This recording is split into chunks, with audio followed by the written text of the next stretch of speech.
Uttarakhand express आप देख रहे हैं, आपके साथ मैं हूं चांदनी धवन। और देहरादून से इस वक्त बड़ी खबर मिल रही है। बीजेपी में एक बार फिर से हलचल तेज हो गई है। बीजेपी प्रदेश अध्यक्ष मदन कौशिक को दिल्ली बुलाया गया है। दोपहर के बाद अचानक मदन कौशिक को दिल्ली बुलाया गया और वहां जाकर आला कमान से उनकी मुलाकात होगी। वहीं पूर्व सीएम त्रिवेंद्र सिंह रावत पहले से ही दिल्ली में मौजूद हैं।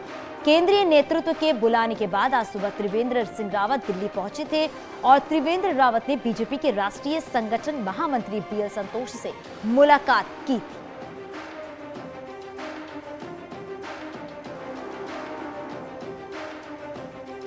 और इसी खबर पे बातचीत करने के लिए हमारे सहयोगी सुनील नवप्रभात हमारे साथ लाइव जुड़ गए हैं। सुनील, अगर बात करें तो सुबह त्रिवेंद्र सिंह रावत दिल्ली पहुंचे और देर शाम को मदन कौशिक को भी बुलाया गया है। क्या जानकारी मिल पा रही है?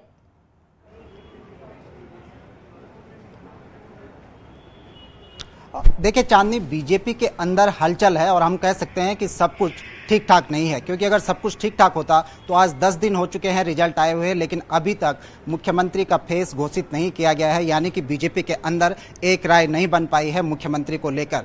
आज जो बताया गया था कि आज शाम तक केंद्रीय ऑब्जर्वर के यहां पर पहुंचने की संभावना थी और कल 20 मार्च को बीजेपी के जो विधानमंडल दल है उसकी मीटिंग होनी थी, लेकिन अचानक ये मीटिंग स्थगित कर दी गई। अब जानकारी दी जा रही है कि 21 और 22 को ये मीटिंग हो सकती है। इसके पीछे क्या कारण थे, क्यों स्थगित करनी पड़ी, ये बीजेपी की लीडरशिप ये बात नहीं साफ कर रही थी। लेकिन जिस तरह से सुबह आज त्रिवेंद्र रावत को बुलाया गया और उसके बाद अचानक दोपहर बाद, जबकि मदन कौशिक यहाँ प्रदेश कार्यालय में मीटिंग ले रहे थे, 6:30 बजे उनको जो शपथ ग्रहण समारोह के संबंध में यहाँ पर मीटिंग आयोजित की गई थी उसको संबोधित करना था, वो कार्यक्रम कार्यकर्ताओं को देना था, लेकिन मदन कौशिक को अचानक दिल्ली बुला लिया गया है। यानी कि सब कुछ ठीक ठाक नहीं है। जो जानकारी मिली है कि आज दिल्ली में केंद्रीय नेताओं से त्रिवेंद्र रावत की भी मुलाकात होगी। सुनील, क्योंकि बीजेपी में हलचल जिस तरीके से देखने को मिल रही है उस पर यही कयास लगाए जा रहे हैं कि कहीं ना कहीं इस बैठक के बाद कोई बड़ा फैसला सामने आ सकता है। आप हमारे साथ बने रहिएगा।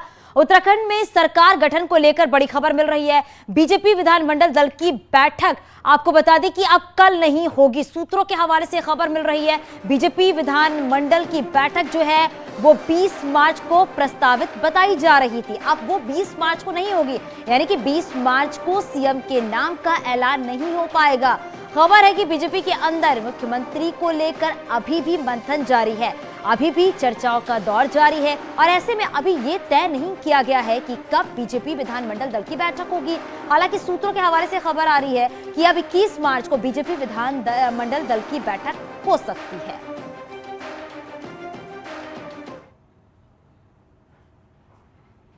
उत्तराखंड बीजेपी में एक बार फिर सीएम के चेहरे को लेकर सस्पेंस और गहरा होता जा रहा है। रविवार को जिस विधानमंडल दल की मीटिंग की संभावना जताई जा रही थी, लेकिन वो मीटिंग अब आगे खिसक गई है। 10 मार्च को विधानसभा चुनाव का रिजल्ट घोषित होने के साथ ही सीएम के चेहरे को लेकर बना सस्पेंस अब भी दूर नहीं हो पाया है। माना जा रहा था कि अब होली के बाद सस्पेंस से पर्दा उठ जाएगा। विधानमंडल दल की मीटिंग के लिए पहले 19 और फिर 20 मार्च की संभावना जताई गई। बताया गया कि 19 मार्च को कुमाऊं में होली के चलते विधानमंडल दल की मीटिंग की तिथि 20 मार्च कर दी गई, लेकिन शाम होते होते ये जानकारी आई कि अब 20 मार्च को भी मीटिंग नहीं होगी। अब ऐसा क्यों हुआ, इसका जवाब किसी के पास नहीं। सस्पेंस उस बात को कहते हैं जब कुछ तय हो और आपको न बताया जाए। देखिए, अभी विधानमंडल दल की बैठक होनी बाकी है। विधानमंडल दल की बैठक में सारे विधायक मिलकर तय करेंगे और जो भी हाईकमान का निर्णय होगा वो स्वीकार्य होगा सबको। लोग होली सेलिब्रेट भी कर रहे हैं। निश्चित रूप से जब होली आज 19 की पूरी हो जाएगी तो 20-21 में संभवतः हम उम्मीद करते हैं कि जो प्रक्रिया है विधानमंडल दल की बैठक से लेकर नेता सदन को चुनने से लेकर आगे के दायित्वों को देने से लेकर सभी चीजों का निस्तारण होगा। हालांकि 20 मार्च को विधानमंडल दल की संभावित मीटिंग को देखते हुए बीजेपी के अधिकांश विधायक देहरादून पहुंच गए थे। अब ये विधायक भी विधानमंडल दल की मीटिंग का बेसब्री से इंतजार कर रहे हैं। अभी तक तो कोई सूचना आई नहीं है, लेकिन सारे विधायक तैयार हैं। जब भी 24 घंटे के अंदर जैसे भी सूचना मिलेगी तो हम सब लोग जो है विधानमंडल के लिए उपस्थित होने के लिए तैयार। अभी कोई कॉल नहीं, अभी तक कोई सूचना नहीं आई है, औपचारिक रूप से कोई सूचना नहीं है। चर्चा है कि सीएम फेस पर अभी भी पार्टी के अंदर मंथन चल रहा है। हाईकमान के किसी एक नाम पर एक मत होने के बाद ही केंद्रीय पर्यवेक्षकों को विधानमंडल दल की मीटिंग के लिए देहरादून भेजा जाएगा। यानी कि सीएम के नाम पर एक बार फिर से पेंच फंसता हुआ नजर आ रहा है। देहरादून से न्यूज 18 के लिए सुनील नवप्रभात की रिपोर्ट।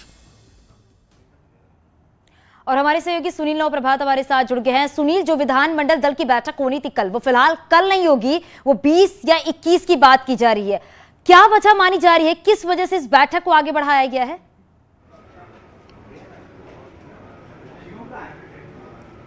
देखिए चांदनी, ये कंफर्म हो गया है कि जो मीटिंग कल होनी थी विधानमंडल दल की वो अब कल नहीं होगी, लेकिन ये तय नहीं है कि ये मीटिंग 21 को होगी या 22 को, यानी कि 21 और 22 मार्च से दोनों में से किसी एक दिन विधानमंडल दल की मीटिंग हो सकती है बीजेपी की। लेकिन इस बीच जो हलचल है, आज सुबह पहले त्रिवेंद्र रावत को दिल्ली बुलाया गया, उसके बाद अचानक मदन कौशिक को भी दिल्ली बुलाया गया, जबकि मदन कौशिक को एक महत्वपूर्ण मीटिंग आज प्रदेश कार्यालय में करनी थी। लेकिन अभी जो जानकारी है कि मदन कौशिक दिल्ली पहुंच गए हैं, वहां पर आला नेताओं से बातचीत होगी। तो कहीं ना कहीं केंद्रीय नेतृत्व उत्तराखंड को लेकर एक तरह से असमंजस में है कि वहां पर किसको सत्ता सौंपी जाए, कौन वहां पर मुख्यमंत्री का फेस होगा। 3 से 4 ऑप्शन पर विचार चल रहा है, या तो मुख्यमंत्री पुष्कर सिंह धामी को रिपीट कर लिया जाए, या फिर विधानमंडल दल से ही किसी को नेता चुन लिया जाए, या फिर सांसदों से कोई नेता चुना जाए। अगर इन ऑप्शन पर भी कोई फिट नहीं बैठता तो चौथा ऑप्शन भी इसमें रखा गया है कि संगठन से ही या फिर जो संघ के करीबी हो वहां से किसी नेता को लाकर यहाँ पर मुख्यमंत्री का फेस तय कर लिया जाए। सुनील, लेकिन इस बीच आप लगाइए। बिल्कुल सुनील, लेकिन इस बीच सवाल ये भी खड़े होते हैं, क्योंकि हलचल तो बीजेपी में देखने को मिल रही है, लगातार बैठकें भी की जा रही हैं, सीएम के नाम को लेकर अभी तक सस्पेंस बरकरार है। इसको लेकर क्या बातें सामने निकल कर आ रही हैं? क्या नामों को लेकर सहमति नहीं बन पा रही है क्या?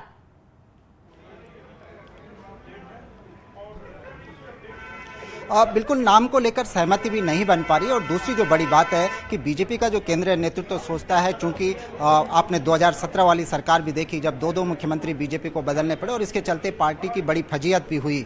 बीजेपी का केंद्रीय नेतृत्व नहीं चाहता, चूंकि 2024 में लोकसभा चुनाव होंगे और उससे पहले निकाय और पंचायतों के चुनाव होंगे। तो पार्टी की एक लाइन है कि सीएम जो भी हो एक गंभीर चेहरा हो, जो पार्टी, सरकार और संगठन को एक सूत्र में बांधकर चल सके, राज्य को विकास की ओर ले जा सके। और 2024 में इसका रिजल्ट भी चूंकि बीजेपी के सामने होगा, एक बड़ा टारगेट है बीजेपी। बिल्कुल सुनील, इसी बात का इंतजार है क्योंकि लगातार सीएम के नाम को लेकर मंथन किया जा रहा है। बहुत शुक्रिया इस पूरी जानकारी के लिए।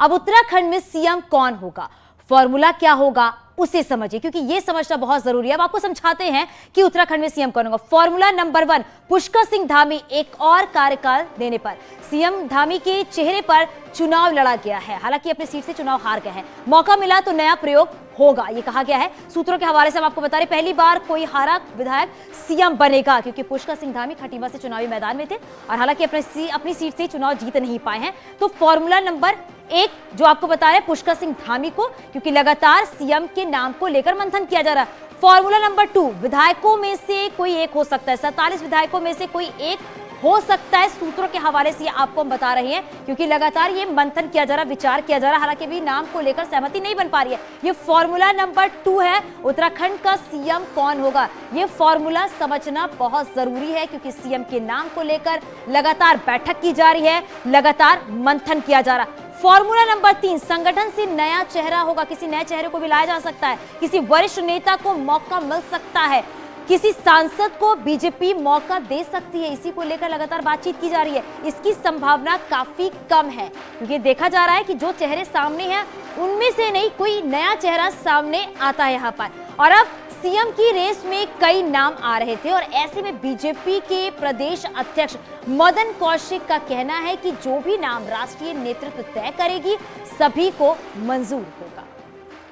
मुख्यमंत्री को लेकर जो सस्पेंस पिछले 9-10 दिनों से बना चला आ रहा है, उसमें प्रदेश अध्यक्ष मदन कौशिक का भी नाम शामिल है, उनके नाम की भी जोर शोर से चर्चाएं हैं। अध्यक्ष जी, कितनी सत्यता है और क्या आगे होने वाला है?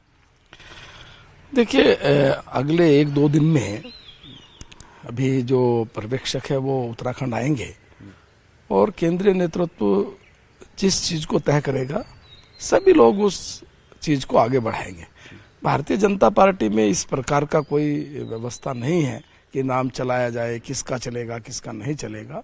तो मैं समझता हूं कि इस प्रकार की जो बातें हैं ये निराधार बातें हैं। कैबिनेट मंत्री रेखा आर्या ने एक बार फिर से पुष्कर सिंह धामी को मुख्यमंत्री बनाने की पैरवी की है। रेखा आर्या ने कहा है कि धामी को सिर्फ 6 महीने का वक्त मिला और उसके बाद भी पार्टी 47 सीटों के साथ बहुमत में आई है, इसे युवा चेहरे को फिर मौका दिया जाए। रेखा आर्या पहले भी धामी को ही सीएम बनाने की मांग कर चुकी हैं। मामलों में एक अपवाद होता है और मुझे लगता है कि उनके मामले में भी एक अपवाद प्रस्तुत किया जा सकता है और यदि वो बनते हैं तो निश्चित रूप से स्वागत योग्य है। और एक युवा मुख्यमंत्री हैं, एक अवसर, क्योंकि पिछले समय भी उनको समय कम मिला था, एक अवसर उनको मिलना चाहिए। लेकिन मैं इसके साथ साथ यह भी कहूँगी, हमारा केंद्रीय नेतृत्व जो तय करेगा हम सब उनके साथ खड़े हैं। उत्तराखंड में इस बार विधायक और मंत्री संस्कृत भाषा में शपथ ले सकते हैं। दरअसल प्रदेश में दूसरी राजभाषा संस्कृत है और इसके प्रोत्साहन के लिए संस्कृत निदेशालय ने मुख्यमंत्री से लेकर विधायकों के लिए संस्कृत भाषा में शपथ ग्रहण का प्रारूप तैयार किया है, जिसे सभी विधायकों को दिया जा रहा है ताकि शपथ ग्रहण समारोह के लिए इसकी तैयारी कर सके। वहीं विधायक भी संस्कृत निदेशालय की इस पहल का स्वागत कर रहे हैं।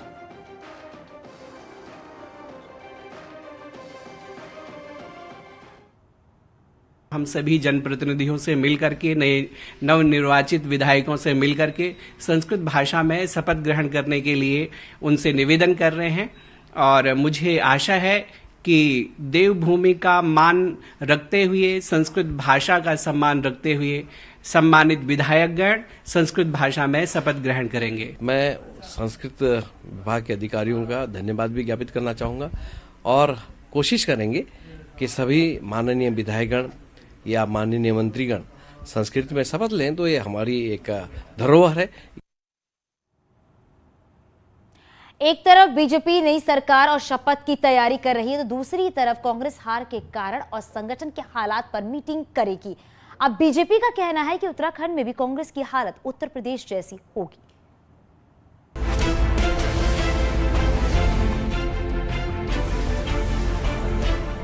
उत्तराखंड में जब बीजेपी मुख्यमंत्री की शपथ की तैयारियों में जुटी होगी, उसी वक्त प्रदेश कांग्रेस इस बात पर माथापच्ची करेगी कि सब ठीक होने के बाद भी सिर्फ 19 विधायक ही क्यों जीते।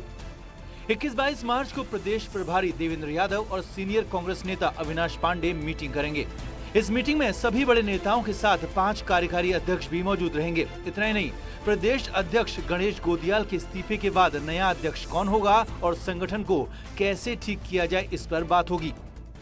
21 तारीख को जो है, 21 और 22 तारीख में जो है हमारे प्रदेश प्रभारी जी और अविनाश पांडे जी, जिनको प्रदेश में जो हार हुई है उसके लिए नियुक्त किया गया है कि वो इस हार के कारणों का पता करे, इस पर चिंतन और मनन करे।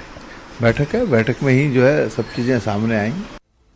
कांग्रेस नेताओं को मीटिंग में जहां हार की वजह तलाशनी है, वहीं ये भी सोचना है कि 2023 में निकाय चुनाव, 2024 में पहले लोकसभा और फिर पंचायत चुनाव से पहले क्या किया जाए कि पार्टी मैदान में टिकी रहे। वहीं बीजेपी के पूर्व प्रदेश अध्यक्ष और लोकसभा चुनाव में हरीश रावत को हराने वाले सांसद अजय भट्ट का कहना है, उत्तराखंड में कांग्रेस की हालत अब उत्तर प्रदेश जैसी ही होगी। लंबे समय तक कांग्रेस अब उत्तराखंड में नहीं आ पाएगी, क्योंकि क्लाइमैक्स से उन्होंने इस बार किया जो नहीं कहना चाहिए राजनीति में, वो बात भी कही। राजनीति मुद्दों की होती है, विपक्ष भी एक लिमिट के आधार पर आरोप प्रत्यारोप लगाते हैं, लेकिन उन्होंने इम्तहा की हर जगह पर। हार के 10 दिन बाद भी कांग्रेस नेताओं को इस सवाल ने परेशान किया है कि हार क्यों हुई, और अब 21-22 मार्च को मंथन और चिंतन इस बात पर होगा कि खराब हालात में अगले 5 साल कैसे जनता की नब्ज पकड़ी जाए ताकि पार्टी का अस्तित्व बचा रहे। देहरादून से न्यूज़ 18 के लिए दीपांकर भट्ट की रिपोर्ट।